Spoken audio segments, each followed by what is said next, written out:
life. But in order for change and in order for the embodiment to come, it looks like really looking in the mirror objectively.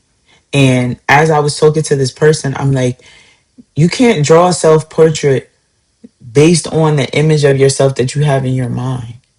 You have to look at yourself in the mirror because we can create any version of ourselves that we want in our mind for sure. But in order to embody that version of ourselves, we have to also look at where we are in this now moment.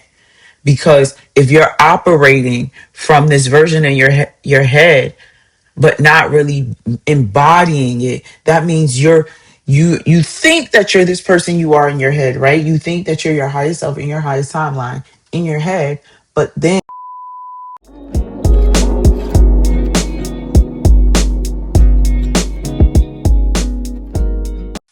what I realize is a lot of people are not looking in the mirror, or they're looking in the mirror and they're avoiding their reflection, or they have some type of dysmorphia. Not only is that relevant to people physically looking into the mirror, but I'm talking about the mirror of life. If it is always everybody else, if it's always the job, if it's always the people, if it's always the men, if it's always the women, if it's always the family member, if it's always everybody else, you have to look at yourself and understand that who you are, the identity that you're embodying is the reflection that you're getting back to you in reality. And so I was having a conversation with someone and I'm like, what it comes down to is sometimes you don't enjoy having conversations with me because I am a true mirror. I'm talking about not those mirrors that, like at my gym, there's a mirror that makes you look a little bit wider. Then there's a mirror like, not, this is not a fun house of mirrors. And that's what people are. That's what yes people are. That's what people are who don't tell you the truth about yourself. That's what people are when they tell you the real raw truth about yourself and they just want to let you know how you're showing up.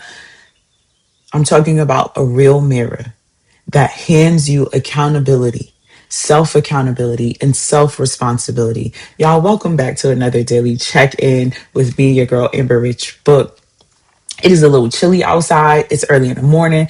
I am heading to my YTT, my yoga teacher training program today. So that's really what my weekend is like. I just have a few more weekends and then I get my life back to normal. So I am excited and grateful about and for that. When I think about what I was just sharing with you, in the conversation that I was having, I was explaining that in order for me to be where I am now, I had to look at where I once was.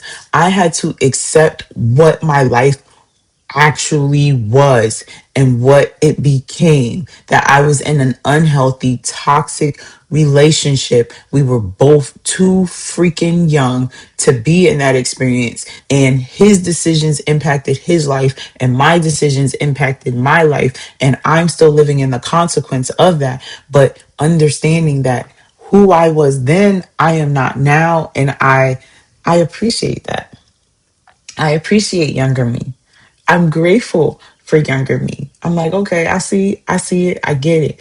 But in order for change to happen, we have to accept life for what it looks like now. I'm not talking about once you accept it, keep ragging on and saying, oh my God, oh my God, oh my God, my life is like this. Oh my God, my life is like that. No, I'm talking about once you perceive like, okay, this is what my life is. Okay, this is what I need to work on. This is what I need to focus on. This is where I need to improve and make these changes. So now, every time you do look in the mirror, you're seeing yourself from that new identity, which means your responses to life will be from that new identity. And that is the embodiment. So prior to me, I used to be 225, y'all. So after my house fire, we were unhoused for a while, living in a hotel. And y'all, every day I was eating pancakes, sausages, bacon, eating a salad here and there. I was eating Chick-fil-A, Bojangles, Burger King, Wendy's. I was eating all these fast food places because we didn't have a stove. I was navigating my own personal guilt and shame and not wanting to go and sit down. And so the other thing too is I was just wearing hoodies and sweatpants. I stopped wearing jeans. I was wearing hoodies, sweatpants, and leggings. And during this time I was preparing to get my store through the grapevine open, and that was such a beautiful time. Like, hindsight is always 2020. While I was in it, it was not the most beautiful time of my life. It was so exhausted, and I remember, like, it was one thing after the fucking another. I When I came out of the, like, we're in the hotel, I come out to go to my car, and my back windows is broken out. Kids was just breaking windows in the parking lot. I'm like, okay, okay, okay, it's always something. But I learned and I appreciated that, one, everything happens for us, to us, always for our benefit, never to our detriment. We get to decide. We get to decide our responses. But the decision of our responses comes from the reflection that we see in the mirror of our mind. The mirror of our mind. What do you know about yourself? What are you accepting about yourself? What aren't you accepting about yourself? So I remember looking in the mirror and I was like, I'm going to the gym. And I remember just going to the gym, lifting, doing the same exercises over and over, having my split. And that's what transformed my body to what it is now. But I saw myself as that big joint because I got up to a size 16. I'm like, what the hell, Amber? Now I'm like a 10, 12. So now I am in the process of accepting that I need some of my shirts to be a size medium. I like, how crazy is that? That you have to warp your mind to be like, damn, I'm buying a large, but I really need a medium. I'm buying an extra large in my bottoms, but I really need a large because the extra larges are kind of sliding off of me. And this is a part of seeing the healthiest, my most healthiest, optimized version of myself in my mind, in my reality. It requires me to go down in sizes, which also looks like it requires me to see where I came from. And this isn't about body shaming or anything. This is about being your full, and I shouldn't even have to say that, not to this collective. This is about being your full authentic self and seeing yourself truly in the mirror of your highest self in your highest timeline. And being your highest self in your highest timeline looks like accepting where you are as this version of yourself and the present timeline as you begin to shift and integrate. And so I remember, like, I kept going to the gym, kept going to the gym. And then one day somebody was like, you look different. Oh, I see it. Okay. Y'all see me. Y'all see me. Okay. Okay. What I'm doing is working. Not because I wanted to be seen, but I knew that this was the lifestyle of my highest self and my highest timeline. Now I'm in yoga teacher training and Pilates teacher training, and I'm doing this. I'm about to be teaching yin and restorative yoga across the triangle. How humbling is that? I am in the process of teaching yoga and corporate wellness, restorative wellness. Like, how dope is that? How dope is that? Y'all, I am so just excited for life. But in order for change and in order for the embodiment to come, it looks like really looking in the mirror objectively.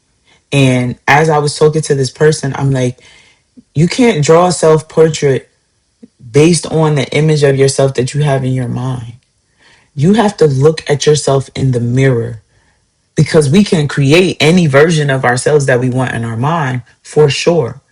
But in order to embody that version of ourselves, we have to also look at where we are in this now moment.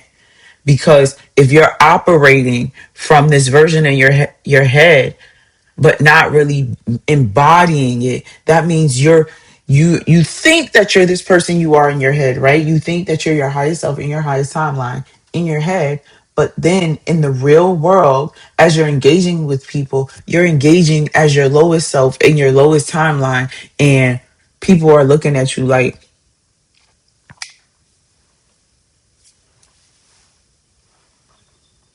and you're just like, okay, they haters. No, you're what the old folks used to say. They said your shit stink and you smelling yourself. Like, you're walking around like, I smell good, I look good, I'm all these things. but your shit really stinks. You have no social skills. You have no interpersonal skills. You have no self-awareness. You have no self-analysis skills. Like you have nothing. You have nothing. You have not worked on yourself. You're just vibes. You going with the vibes. So and life requires so much more. Life requires so much more. Life requires so much more. So here we are, another daily check-in. I love you. I love you. I love you. Why do they say? Okay, I'm looking at the dates. I'm like, these dates are all wrong over here. But it's crazy. Like, am I in the future? Like, because this computer says April 11th, but this computer says April 11th. But this video was recorded yesterday. This video is being recorded right now. Dum, dum, dum. There's always a glitch somewhere when you're paying attention. I love you, love you, love you, y'all. If you're not on the email list already, get on the email list. Amber Rich Book, no, arichbook.com. Amberrichbook.com is for the corporations that I be talking to. So, um, yeah, if you're ready for this clarity and activation and what I'm sharing with you in this check-in, and you're like, I need a check-in for myself, hit me up. Links in the description. Have your one-on-one with me. Let's chat it out. Let's grow it together. I'll see you on tomorrow's check-in.